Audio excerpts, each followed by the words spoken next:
नमस्कार, मी Poonam. News uncut मध्ये आपले स्वागत. या बातमीपत्रात आपण आढावा घेणार आहोत पुण्यातील काही महत्त्वाच्या घडामोडींचा.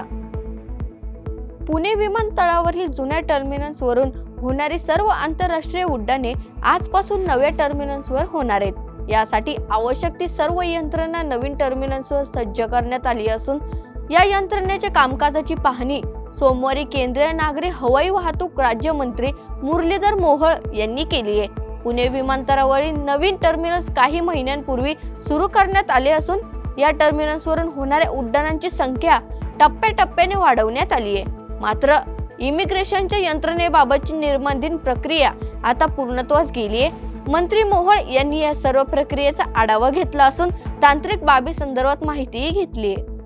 पुणे शहरात होत असलेल्या वाहतूक कोंडीचा फटका नागरिकांना बसतोय.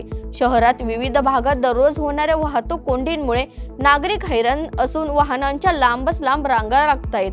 रस्त्यावर सतत होत असलेल्या वाहतूक कोंडींवर तोडगा काढण्यासाठी रस्त्याची स्थिती सुधारा, रस्त्याची कामे तातडीने पूर्ण करा, तसेच सर्व यंत्रणांच्या मदतीने सर्वकष गतिशील आराखडा तयार करा, अशा सूचना उपमुख्यमंत्री अजित पवार यांनी महानगरपालिकेच्या अधिकाऱ्यांना केल्यात. पुणे महानगर प्रदेश विकास प्राधिकरणाकडून पुण्यात नवले ब्रिज भागातील वाहतूक कोंडींची समस्या सोडविण्यासाठी सकाळी 7 वाजल्यापासून कारवाई करण्यात आली. यात अनधिकृतपणे उभारलेले 25 पत्राशेड गाळे काढून टाकण्यात आले असून रहदारीचा विचार करून संबंधितांसह इतरांशी सुद्धा अनधिकृत बांधकामे करू नये असे आवाहन PMRDAच्या अधिकारी कर्मचाऱ्यांनी केले. शिवाजीनगर येथील मूळ जागेवरच एसटी स्थानक करण्यासाठी राज्य मार्ग परिवहन महामंडळाने महामेट्रोचे प्लॅन दिलाय. महामेट्रोकडून PPP तत्वावर या ठिकाणी एसटी स्थानक बांधून दिले जाणार असून त्यासाठी लवकरच महामेट्रो आणि एसटी महामंडळ यांच्यात करार होणार आहे.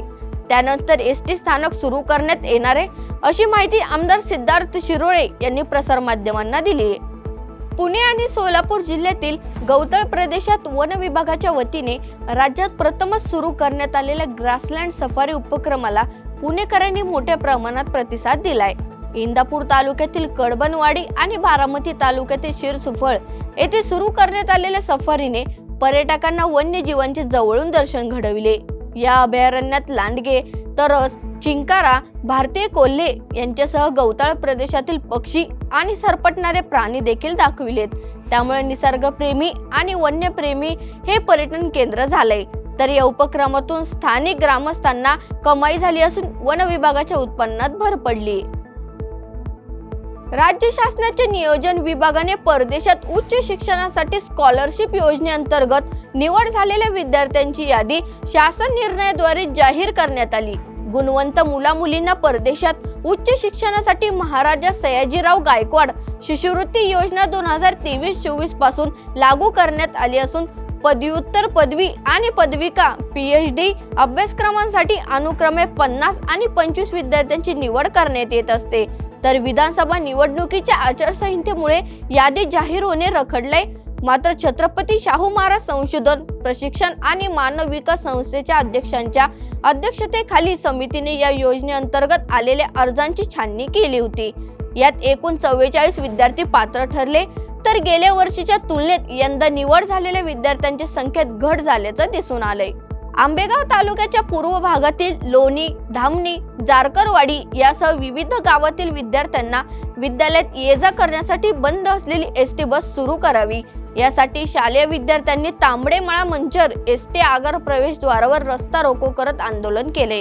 अखेर शेवटी भाजप किसान मोर्चाचे माजी जिल्हाध्यक्ष संजय थोरात यांच्या पुढाकाराने एसटी प्रशासनाने एसटी सुरू केल्याने विद्यार्थ्यांनी आंदोलन मागे घेतले. पुण्यात कोयता गँगची दहशत सुरूच असून लोहगाव येथील साठे वस्ती परिसरात 2 तरुणांनी कोयता आणि दगडांचा वापर करून वाहनांची तोडफोड करत दहशत माजवली आहे. या घटनेचा व्हिडिओ सध्या सोशल मीडियावर मोठ्या प्रमाणात व्हायरल होताना दिसतोय. 2 तरुणांनी परिसरातील गाड्या, दुकानं तसेच रस्त्यावरील येणाऱ्या जाणाऱ्या वाहनांवर कोयत्याने वार करत तोडफोड केली आहे. या कृत्यामुळे नागरिकांमध्ये भीतीचं वातावरण निर्माण झालं असून घटनास्थळी झालेल्या तोडफोडीमुळे स्थानिकांना मोठ्या प्रमाणात त्रास सहन करावा लागतोय. वेळ झाली पुणे कनेक्ट मध्ये इथेच थांबण्याची. पाहत रहा न्यूज अनकट.